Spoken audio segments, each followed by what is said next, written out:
Tension করেন না, আল্লাহর উপরে ভরসা রাখেন, ইনশাল্লাহ আপনার সন্তান সুস্থ হবে। জিসানের জন্য যা লাগে আমি করব, আপনি শুধু শক্ত থাকুন, আল্লাহর উপর ভরসা রাখুন, আপনার সন্তান সুস্থ হয়ে উঠবে ইনশাআল্লাহ। এই আশ্বাস ছিল এক চরম অসহায় শোকে বিধ্বস্ত মায়ের প্রতি বিএনপি চেয়ারম্যান ও বর্তমান প্রধানমন্ত্রী তারেক রহমানের।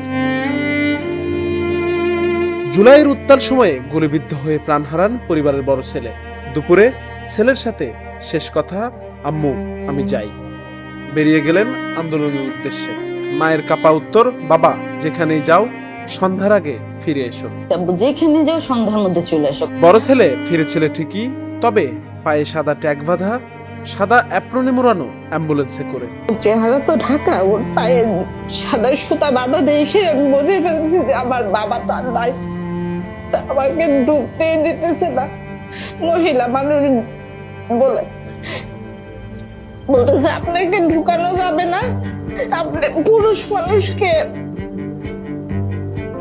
মায়ের বুক তখনও শোকে ভারী। দাফন কাফনের আনুষ্ঠানিকতা শেষ হতে না হতেই 3 দিনের মাথায় অসুস্থ হয়ে পড়ে ছোট ছেলে। দ্রুত হাসপাতালে নেওয়া হয় তাকে। পরীক্ষা নিরীক্ষার পর চিকিৎসকেরা জানান 3য় স্তরের ক্যান্সার। আব্দুল্লাহ মারা যাওয়ার 14 দিন পর থেকে যুদ্ধ শুরু হয়েছে। আমি ছেলের জন্য কান্না করবো না, এই ছেলেকে নিয়ে হসপিটাল দৌড়াবো। ওর ট্রিটমেন্ট চলমান অবস্থায় তার বাবা স্ট্রোক করে মারা গেছে।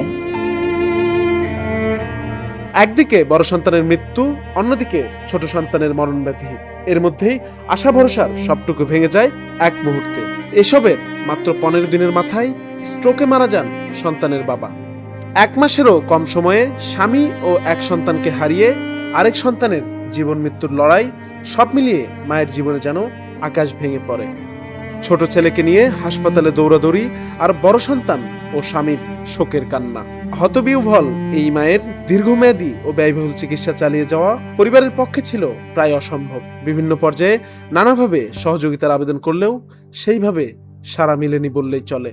ঠিক সেই সময় সামাজিক যোগাযোগ মাধ্যমে ছড়িয়ে পড়া এই মর্মান্তিক খবরটি নজরে আসে বিএনপি চেয়ারম্যান তারেক রহমানের। জানার পরে আমি আমাদের বিএনপি পরিবারের আহ্বায়ক রুমন বহু বছর, গত 20-25 বছর ধরে রুমন আমার এই কাজগুলোতে আমাকে সহযোগিতা করে। আমি রুমনকে তখন বললাম যে আচ্ছা এটা দেখলাম, তুমি একটু যাও তো, দেখো কি ব্যাপার, গিয়ে দেখে সবকিছু জেনে শুনে আমাকে জানাও। তো দেন রুমন ওখানে যায়, মায়ের সাথে কথা বলে। অসম্ভব অসহায়তার একটা ঘটনা সেদিন আমি জানলাম। তিনি সঙ্গে সঙ্গে খোঁজ নেওয়ার নির্দেশ দেন তার আস্থাভাজন সহযোগী আমরা বিএনপি পরিবারের আহ্বায়ক এবং বর্তমানে প্রধানমন্ত্রীর অতিরিক্ত প্রেস সচিব আতিকুর রহমান রুমনকে। প্রায় 25 বছর ধরে মানবিক সহায়তার নানা কাজে নীরবে যুক্ত থাকা রুমন দ্রুত পরিবারটির সঙ্গে যোগাযোগ করেন। সে সময় অসুস্থ ছেলেটির পূর্ণাঙ্গ ও দীর্ঘমেয়াদী চিকিৎসার দায়িত্ব গ্রহণ করেন তারেক রহমান। ভদ্রমহিলা বিভিন্ন জায়গায় বোধহয় গিয়েছিলেন, খুব সম্ভবত সেভাবে সহযোগিতা পাননি। তারপরে আমি তখন রুমনকে বললাম যে ঠিক আছে। তো ও বললো যে ভাইয়া এটা বেশ সময় এবং খরচ লাগবে এই ট্রিটমেন্টটাতে। তো আমি জিজ্ঞেস করলাম কেমন খরচ লাগবে, যেই খরচটা লাগবে একটু অ্যামাউন্টটা একটু বড়।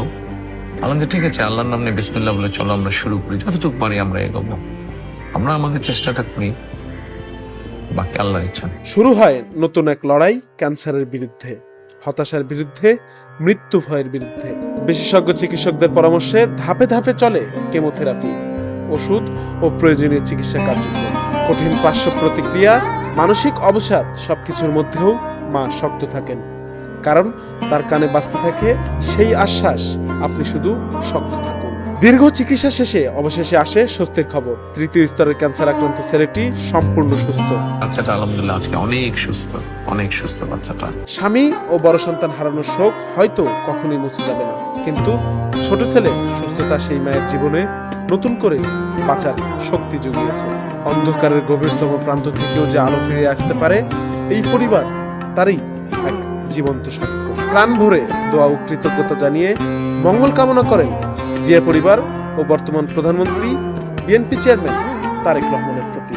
ওনাকে যদি আমি কৃতজ্ঞতা মুখেও বলি সেটা প্রকাশ করে শেষ করতে পারবো না। আমি নামাজ পড়ে ওনার জন্য, ওনার ফ্যামিলির জন্য দোয়া করি। মাটাও যখন সেই প্রশান্তির হাসি দেয়, ওটাই আমাদের কাছে সবচেয়ে বড় পাওয়া। হাবিব হাসান মোহন, মানবজমিন, ঢাকা।